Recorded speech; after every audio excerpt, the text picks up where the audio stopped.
ఇప్పుడు కుమారన్న దగ్గరికి అయితే ఇంటర్వ్యూ దీనికి వచ్చాను. ఇప్పుడు కుమారన్న పంట ఏ విధంగా పండిస్తున్నారో దాని గురించి చూద్దాం, మళ్ళీ వెళ్దాం పదండి.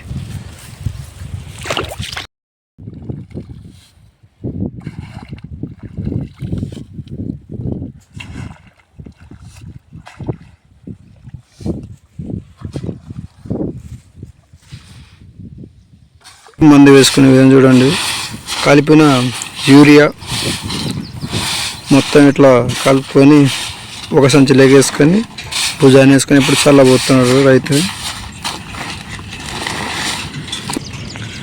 రైతు కుమారన్న ఇప్పుడు మందు చల్లే విధంగా ఇప్పుడు చూపిస్తారు. పదం పండింగ్. వ్యవసాయం చేస్తున్న ప్రతి అన్నకి అక్కకి ఈ వీడియో కొత్తగా వ్యవసాయం చేసే వాళ్ళకి చాలా ఉపయోగపడుతుంది. ఎందుకంటే కొంతమందికి ఏ విధంగా ఖర్చు పెట్టాలో ఏ విధంగా పండించాలో తెలియదు అన్నమాట చాలామందికి.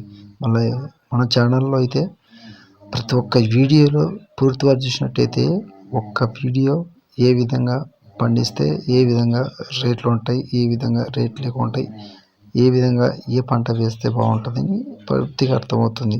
అందుకే మన ఛానల్ని లైక్ చేసి సబ్స్క్రైబ్ చేసుకొని కొంచెం షేర్ కూడా చేయండి అన్న, ప్రతి రైతుకు ఉపయోగపడుతుంది. రేపటి వీడితో మళ్ళీ కలుద్దాం. బాయ్ అన్న, అందరు నమస్తే.